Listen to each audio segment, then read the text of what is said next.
Hello, welcome back to my channel Shivani Darshan Nayak में आप सबका स्वागत है। और आप सब कैसे हैं? आई होप सब लोग अच्छे होंगे, स्वस्थ होंगे, मस्त होंगे और बढ़िया मन लगा कर के पढ़ाई कर रहे होंगे।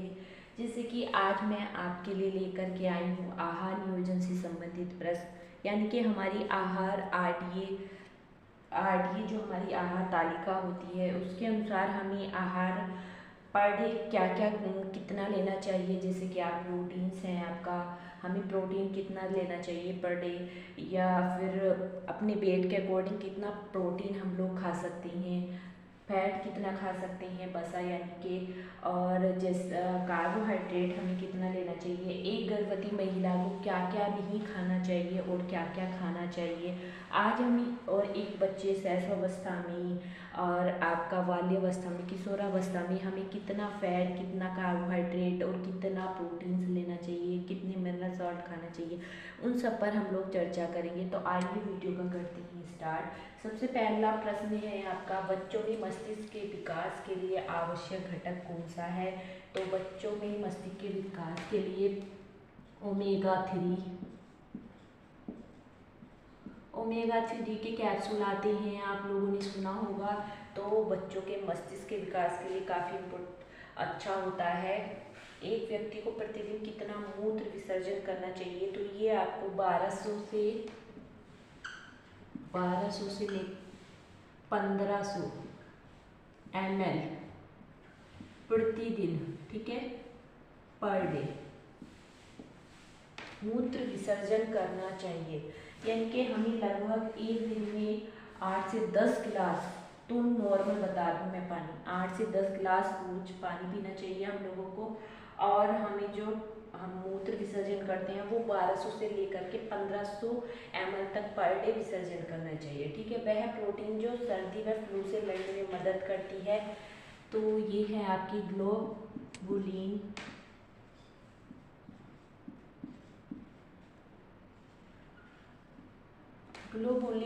प्रोटीन हमें सर्दी व फ्लू से लड़ने में मदद करती है, ठीक है। पैम क्या है? तो पैम है आपका प्रोटीन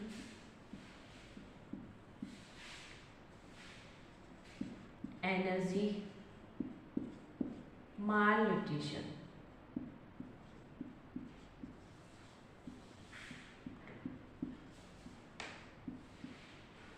ठीक है। आई होप क्लास आपको पसंद आ रही होगी। क्लास पसंद आ रही हो तो प्लीज़ वीडियो को लाइक कर दीजिए, चैनल पर नए हैं तो चैनल को सब्सक्राइब कर दीजिए। कुछ लोग, जिन लोगों ने सब्सक्राइब कर रखा है तो वो लोग सब्सक्राइब करने के चक्कर में अनसब्सक्राइब कर देते हैं, तो प्लीज़ ऐसा मत करिएगा, ठीक है। जिन लोगों ने सब्सक्राइब कर रखा है अच्छी बात है, और जिन लोगों ने नहीं कर रखा है वो लोग कर लीजिए। गर्भवती महिला कौन सा फल गर्भवती महिला को कौन सा फल नहीं खाना चाहिए?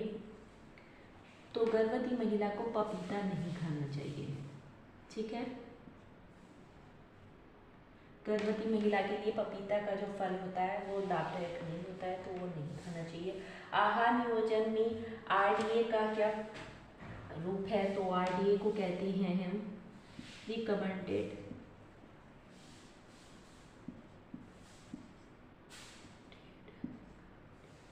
रिकमेंडेड डाइटरी अलाउंस, ठीक है।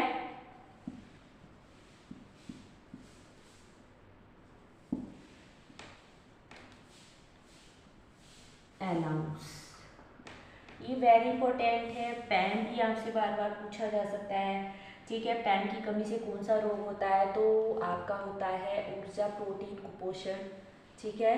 ये प्रोटीन ऊर्जा कुपोषण भी आप यहाँ पर बोल सकते हैं, पैन की कमी से होने वाला रोग। खाद्य नियोजन में आरडीए क्या है? तो आरडीए आपकी आहार तालिका को आरडीए कहा जाता है, ठीक है। और इसका फुल फॉर्म क्या है? Recommended dietary allowance, okay. उस मछली का नाम जिसे खाने से गर्भावस्था के दौरान बीमारियों से बचा जा सकता है, तो वो मछली है आपकी फ्रेश ट्यूना। क्या है? फ्रेश ट्यूना, यहाँ पर नोट कर लीजिए, फ्रेश ट्यूना,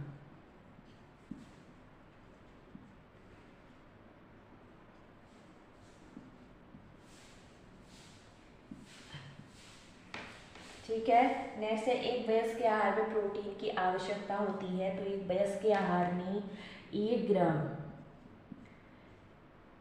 ग्राम पर 1 kg शरीर भार के अनुसार, ठीक है।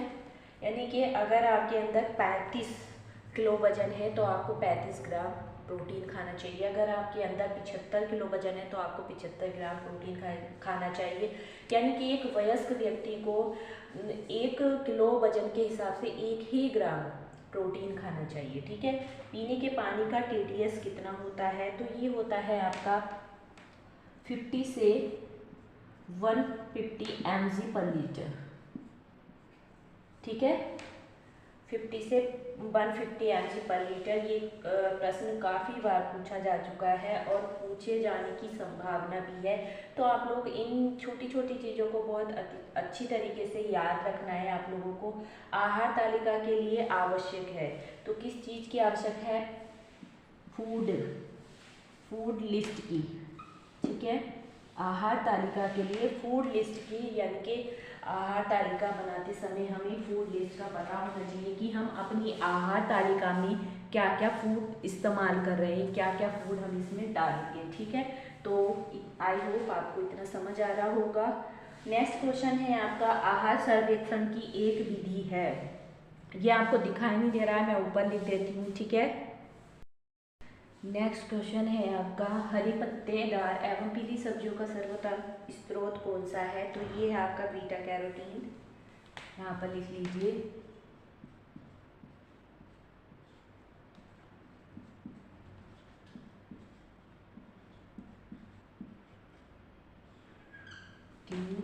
नेक्स्ट है आपका, अतिसार के रोगी को भोजन देना चाहिए कम रेशे युक्त।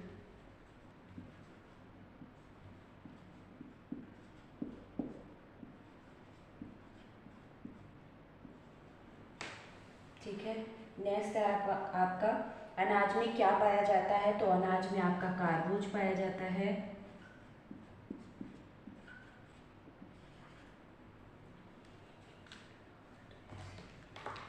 दलहन में आपका क्या पाया जाता है? तो दलहन में आपका प्रोटीन पाया जाता है दालों में।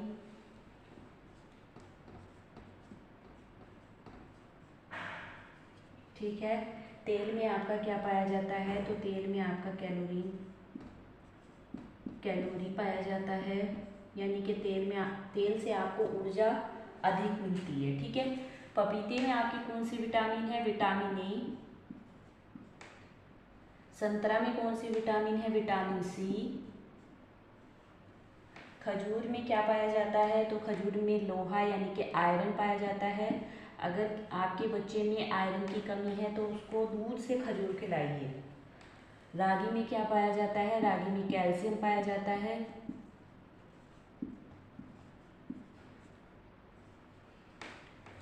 अगर बच्चे में आयरन की कमी है तो उसे दूध से खजूर खिलाइए सोते टाइम रात को।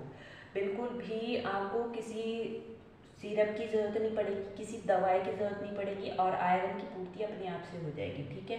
सब्जियों एवं फलों में क्या पाया जाता है? विटामिन पाया जाता है आपका, विटामिन व खनिज लवण, ठीक है, खनिज लवण।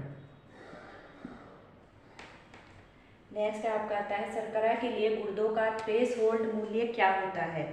तो शर्करा के लिए गुर्दों का थ्रेशोल्ड मूल्य होता है 110 से 110, लिख लीजिए यहाँ पर, से 140 mg पर लीटर, ठीक है। mg यानी कि मिलीग्रा, और यहाँ पर लिख लीजिए DL, ठीक है। शर्करा के ये गुर्दों का थ्रेशोल्ड मूल्य होता है 110 से 140 mg पर DL, ठीक। नेक्स्ट आता है, संतुलित आहार के लिए आवश्यक नहीं है। तो क्या नहीं है? चाय हमारे शरीर के लिए बहुत ही हानिकारक पदार्थ है और ये नहीं पीना चाहिए, लेकिन क्या करें, सब लोगों को चाय चाहिए ज़रूर, लेकिन आहार चिकित्सा में किसकी भूमिका अधिक होती है? तो ये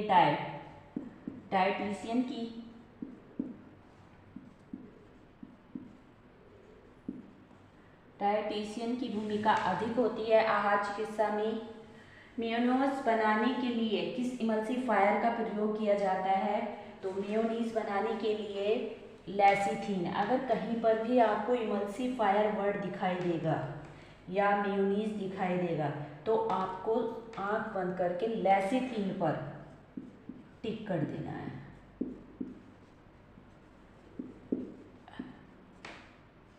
ठीक है, लेसिथिन पर अगर इमल्सिफायर आपको कहीं पर भी दिखाई दे रहा है, अंडे का इमल्सिफायर आपसे पूछा जा सकता है तो भी आपको लेसिथिन पर टिक कर देना है। दालों का इमल्सिफायर भी आपसे पूछा जा सकता है तो वहाँ पर भी आपको लेसिथिन टिक कर देना है। ठीक है, आई होप आपको इतना समझ आया होगा।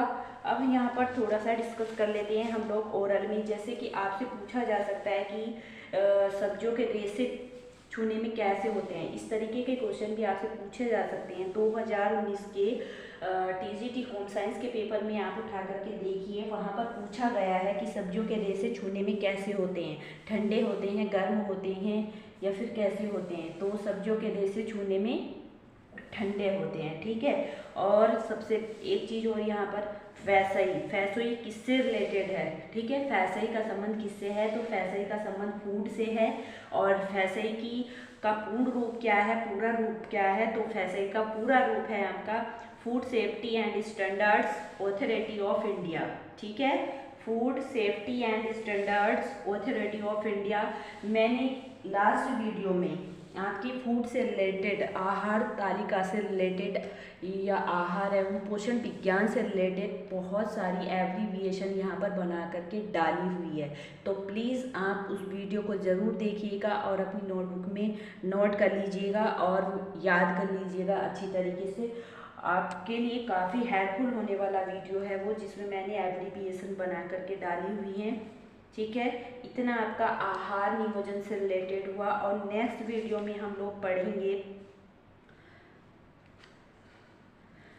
नेक्स्ट वीडियो में यहाँ पर मैं आपको बताऊंगी शैशवावस्था में पोषण कितना दिया जाता है, मतलब आपका वही फैट, प्रोटीन, कार्बोहाइड्रेट हम लोगों को कितना देना चाहिए शैशवावस्था में, कितनी कैलोरी के लिए हमें भोजन देना चाहिए एक बच्चे को शैशवावस्था में, ताकि उसको उसकी आयु के अनुसार कैलोरी मिलती रहे। ठीक है, ऊर्जा प्रदान होती रहे। तो कितनी कैलोरी भोजन देना चाहिए हमें शैशवावस्था में। और नेक्स्ट वीडियो में एक तो हम शैशवावस्था पढ़ेंगे और विद्यालय में जाने वाले बच्चे का आहार कितना होना चाहिए, उसको कितनी प्रोटीन्स की ज़रूरत है, कितनी विटामिन्स की ज़रूरत है, कितने फैट की ज़रूरत है, वसा की ज़रूरत है, कितने कार्बोहाइड्रेट की ज़रूरत है। ठीक है, इसी तरीके की मैं आपको सभी day by day per day मेरी 8 बजे को सुबह वीडियो आती है।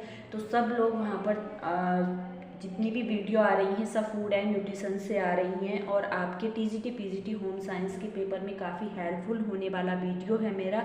तो आप लोग सुबह को 8 बजे वीडियो अपलोड हो जाता है और आप वहाँ पर जा कर के अपनी सारी वीडियोस देख लीजिएगा। और इससे ऊपर मैं नहीं समझती कि आपका इससे बाहर कहीं से पेपर आएगा। ये जितने भी क्वेश्चन मैं यहाँ पर आप लोगों को करा रही हूँ तो ये कम से कम 3-4 प्रैक्टिस सेट पेपर और आपका घटना चक्र है और जितना भी आपका टीजीटी होम साइंस में सिलेबस है वो सारा का सारा यहाँ पर कवर कराया जा रहा है आप लोगों को। तो प्लीज़ आप रोज़ डेली सुबह को 8 बजे वीडियो अपलोड हो जाता है। तो वीडियो में जितने भी प्रश्न यहाँ पर कराए जा रहे हैं तो आप लोग उन प्रश्नों को अपना एक नोट्स बना लीजिएगा अच्छी तरीके से और अपना याद कीजिएगा उस नोट्स बना करके। और यहाँ पर आप आराम से अपना टीजीटी या पीजीटी या यूजीसी नेट के लिए आप लोग तैयारी कर रहे हो दिसंबर के पेपर की या फिर जीआईसी या एलटी ग्रेड जिसमें भी आपकी वैकेंसी आएंगी या 2022 का टीजीटी और पीजीटी आप लोगों ने अप्लाई कर रखा होगा तो उसमें काफ़ी मैं मानती हूँ 70-75% प्रश्न आपके यहीं से पूछे जाएंगे। आप लोगों को ये वीडियोस जितनी भी मैं अपलोड कर रही हूँ उन सब को आप अच्छी तरीके से नोट्स बना करके याद कर लीजिए और आपको खुद मतलब आपको अपने आप से आइडिया हो जाएगा कि हाँ हमें कितना याद है और कितना अच्छा मैम ने यहाँ पर कराया है आपको। तो ठीक है, आई होप आपको मेरा ये वीडियो पसंद आया होगा। वीडियो पसंद आया हो तो प्लीज़ वीडियो को लाइक करना है, शेयर करना है, एंड चैनल पर नए हैं तो चैनल को सब्सक्राइब करना है। और जिन लोगों ने सब्सक्राइब कर रखा है तो प्लीज़ वो लोग अनसब्सक्राइब ना करें। डेली एक दो कर ही देते हैं, तो वो लोग जिन लोगों ने कर रखा है वो लोग अनसब्सक्राइब ना करें। और यहीं पर मैं अपनी वीडियो का एंड करती हूँ। Thank you.